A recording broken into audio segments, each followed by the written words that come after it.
Sziasztok! Ezen a csodálatos őszi napon a Pannonia Ringről jelentkezünk, méghozzá azon apropóból, hogy teszteljük az iLogger telemetria és adatrögzítő rendszert.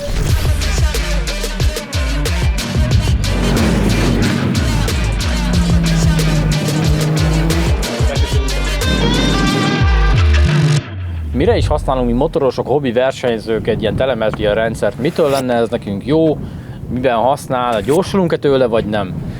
Velem is sokszor előfordul versenypályán, Zolival is, ő is versenyzett nagyon sokáig, meg reméljük még fog is, hogy megyünk egy gyors kört, és igazából nem tudjuk, hogy mitől, de valójában ez gyorsabb volt ez a kör. Vagy pont fordítva, mentünk szerintünk egy nagyon gyors kört, és ez pont nem volt egy gyors kör igazából, itt másodpercekről beszélünk, vagy tizedekről, de ez a rendszer pont megmutatja azt, hogy mi az, amit máshogy csináltunk. Ugye a pályán való mozgásunkat ki tudjuk elemezni, melyik kanyarban milyen gáz húztunk, mekkora féket, mekkora időt telt el a gázzárás és a fékezés megkezdése között. Tehát rendkívül hasznos ez a dolog. Zoli, szerinted saját tapasztalatban? Abszolút egyetértek vele, nyilván, hogyha valakit érdekel a hobbi versenyzés olyan szinten, hogy már elkezdi nézni a köridőt is, akkor az lesz a legelső kérdése, hogy oké, itt ilyet mentem, ott olyat, de mi volt a különbség a kettő közt? Erre a legjobb lehetőségünk az nyilván az, hogyha rögzítjük folyamatosan, hogy mi történt velünk a pályán, és később vissza tudjuk nézni, rá tudunk jönni, hogy az a 1, 2, 3, akár tized, akár másodperc is, az honnan jött össze. A lényeg az, hogy elég sarkalatos pontokra már most így ilyen kevés szenzorral is felhívja a figyelmet, ahol bizonyosan tizedek vannak elrejtve. Hát várja, hogy nézem, ezek nem biztos, hogy tizedek lesznek. Folytatja. És folytatja, érted?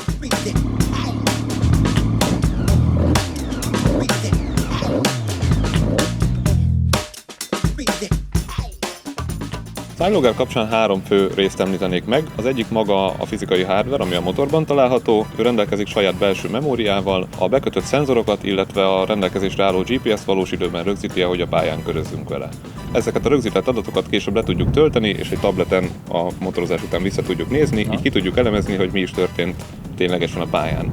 Ezt megtehetjük akár a saját különböző köreinkkel, vagy akár a barátunk adatait is összehasonlíthatjuk a sajátunkéval, illetve extra lehetőségként megkapjuk azt is, hogyha egy okostelefont felszerelünk a motorunkra, legyen az akár androidos vagy akár iOS-es eszköz, akkor azt egy műszerfalként tudjuk használni a gyári műszerfalunk helyett. Itt többek közt kapunk például egy GPS-es köridőmérőt is.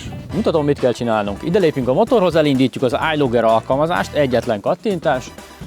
Magától elindul az alkalmazás, már látom is a fokozatkijelzőt, a fordulatszámmérőt, bal oldalt felül látszik is, hogy kapcsolat létrejött a modullal, ez a Wi-Fi jel, a zölden világít, akkor ugye létrejött a kapcsolat, illetve mellette már itt van a kék GPS jel, azaz van GPS rálátásunk, éles a rendszer, már mehetünk is.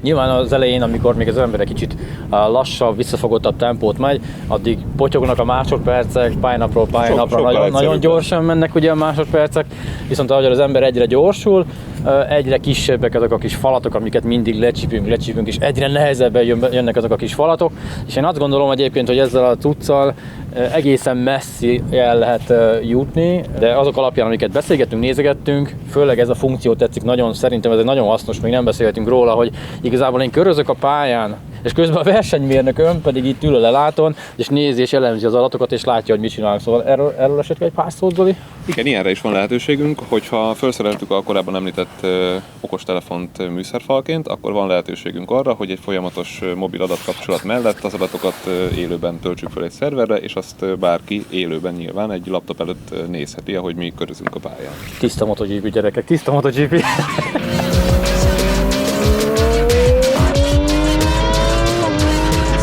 Nem maradt más hátra, a körülményeket figyelembe véve csapunk egy-két kört a pályán, utána pedig kielemezzük a pedokba.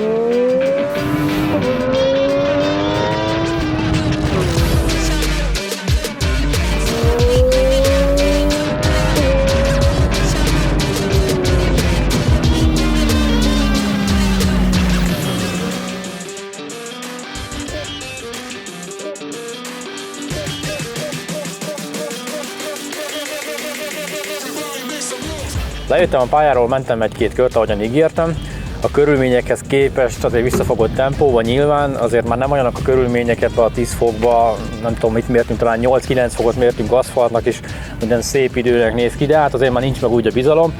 Lejöttünk a pályáról, mint például én, most meg akarom nézni a körömet. Lejöttél a pályáról, a eszközről letöltjük az adatokat a tabletünkre, ahol szeretnénk az elemzést végezni. Ez egy bármilyen eszközre letölthető, telefonra, tabletre, bármi. Tabletre, telefonra, Android, iOS, tehát hogy széles a lehetőségeknek a tárháza. Miután letöltötted az adatot, az analizátorban fogod, megnyitod a megfelelő fájlt, amit letöltöttünk.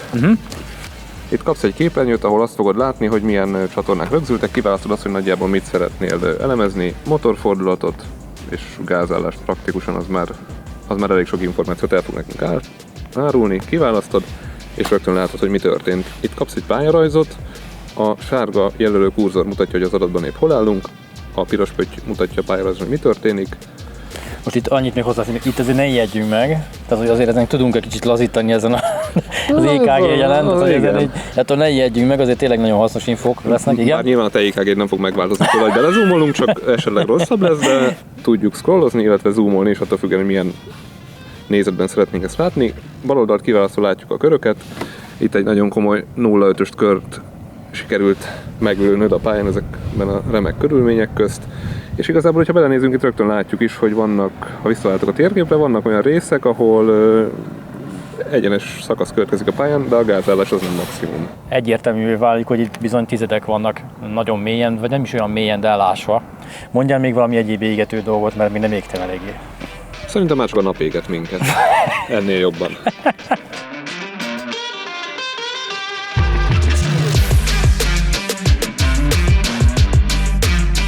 Én azt hiszem, hogy nagyjából az összes létező pálya benne van, de hogy... Szerintem tévednél akkor, hogyha ezt gondolnád. Néhány pálya benne van, nyilván a híresebbek, fontosabbak, de ettől nem kell senkinek megijedni, hogyha olyan pályára igyekezni éppen, ami nincsen benne. Van lehetőséged arra is, hogy saját magad rögzíts egy pályát, beállítod a célvonalat, megmondod neki, hogy ahhoz számolni köridőt, elmented, és utána az benne lesz. Illetve, hogyha ilyen helyre készülnél, ami nincs benne az applikációban, akkor a cégnek is, hogyha jelzett bármelyik support csatornán keresztül, nagyon szívesen felvesszük az alkalmazásba, és később akkor az mindenki számára elérhető lesz. Ez jól hangzik egyébként.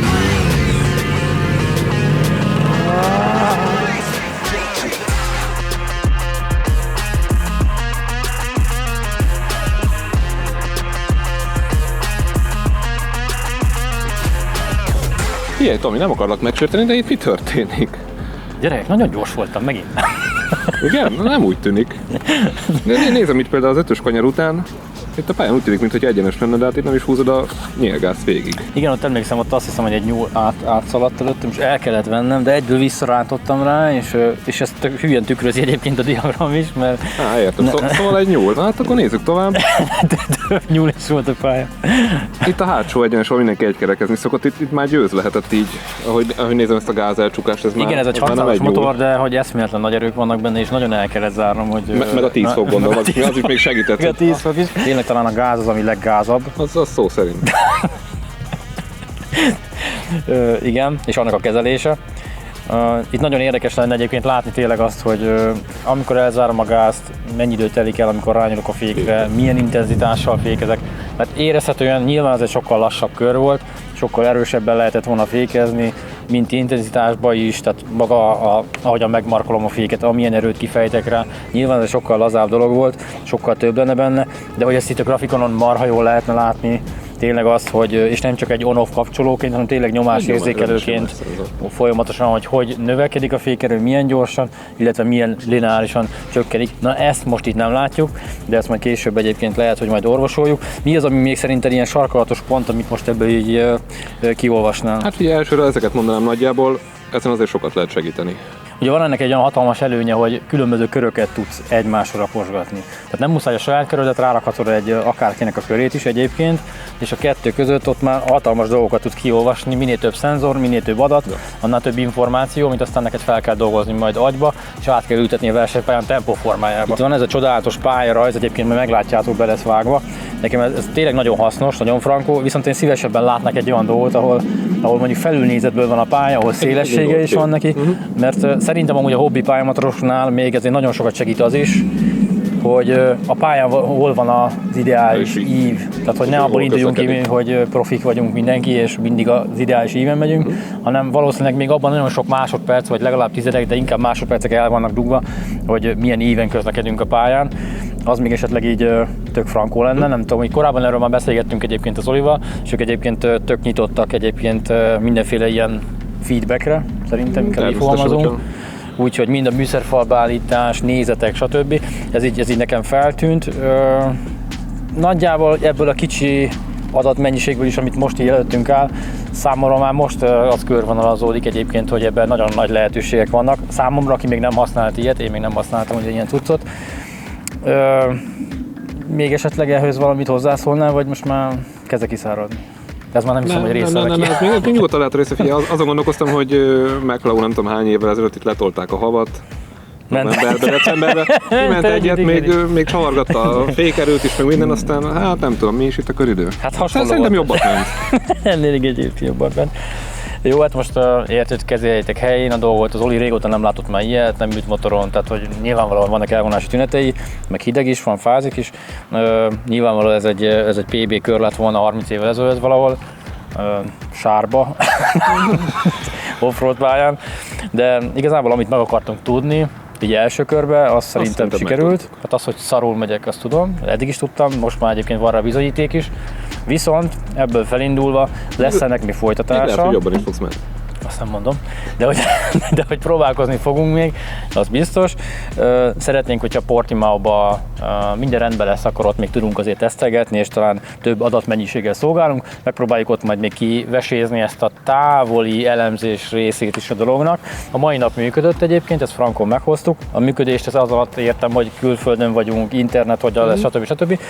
De egyébként sok ismerősöm van, aki rengeteget pályázik külföldi pályanapokon, és így akár tudnak segítséget is kérni egy-egy nap után, egy-egy etap után.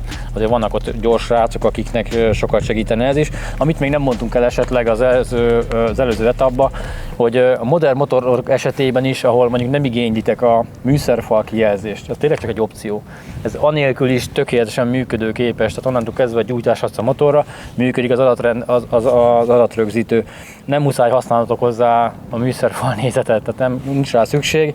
Maga az adatrögzítő, az elemzés, ez tényleg fogsz egy tabletet, fogsz egy telefont, lemented, tök egyszerűen elküldöd bárkinek, mint ahogyan én elküldtem neked tegnap Messengeren, vagy akárhol, elküldöd, megnézitek, átbeszélitek, hogy ez tényleg egy elég komplex dolog. Én azt gondolom amúgy, hogy tényleg a hobbi pályamotorosoknak már ez egyébként egy nagy segítség lehet. Te már használtad egyébként, hogy volt idő, amikor te is még Simpsonnal körözgettél valamilyen libakergetőn, te akkor már használgattad, hogy neked egyébként mi a személyes benyomásod ezzel kapcsolatban? Szerintem, hogyha valaki tudatosan elkezdi használni, nézni az adatokat és azokat értelmezni, akkor nagyon sokat tud belőle tanulni. Jó, csak én azt látom egyébként, hogy láttam a telemetria elemzéseket, tehát videóról ilyesmire az érdekel is a téma. Ez egy sokkal felhasználható barátabb dolog egyébként számomra. Én azt gondolom, hogy amit klasszikus értelemben telemetria adatelemzés alatt értünk, a hobbi pályamotoros nyilván nem abba fog belekezdeni rögtön, hogy úristen, ott a görbék, grafikonok, minden, hogy nem arra van szüksége. Szerintem egy hozzánk hasonló hobbi pályamotoros sokkal hamarabb tud akár másodpercet, akár tizedeket, attól függ, hogy éppen milyen szinten van, lecsípkedni a köridejéből. És ha majd egyszer nehogy is eljut arra a profi szintre, ahova lehet, hogy nagyon kevesen jutnak el, ott már nehezebb dolog lesz, az biztos, de a kezdeti lépésekhez ez szerintem minden bizonnyal tud egy nagyon nagy lendületet adni neki, hogyha megfelelően használja a rendszert. Hát a tapasztalat azt mutatja egyébként, hogy a kezdőbb haladó motorosok is, amikor gyorsulni akarnak, akkor sokkal könnyebben tudnak effektív gyorsabban menni a pályán, hogyha valakit követnek. Ezáltal marha nagy segítség lehet egyébként az is, hogyha tudod, hogy mentél egy jó kört, mondjuk a legjobb körödet hozzávetjük valakiéhez, aki mondjuk 2 másodpercet vagy 1 másodpercet gyorsabbat ment, és látod, hogy ez jobban beengedte, itt mennyivel engedte be jobban, mennyivel korábban fékezett, mennyivel később fékezett, és ezekkel a dolgokkal, ennek a tudatában már könnyebb egyébként megvalósítani is, vagy átlépni ezeket az apró határokat. Talán még előny is egyébként most így az elején, hogy relatív kevés szenzor adatot nézünk, ugye sok mindent itt be lehet aktiválni lehet, tényleg a fordulatszámtól elkezdve a sebesség, a GPS sebesség, mindent, hogy igazából csak a lényegesebbre kell először talán, én azt látom, és aztán, hogyha jobban belemélyedtek, jobban ezeknek a mélységébe belementek és jobban feszegetitek ezt az egészet, akkor aztán majd könnyebb lesz átállni és kiolvasni az apróságokat is belőle. De talán ez a 2 adat, amit kiolvasunk már, az is egyébként egy olyan marginális változás, hogy egyébként attól már sokat lehet fejlődni, úgyhogy én sokat várok ettől.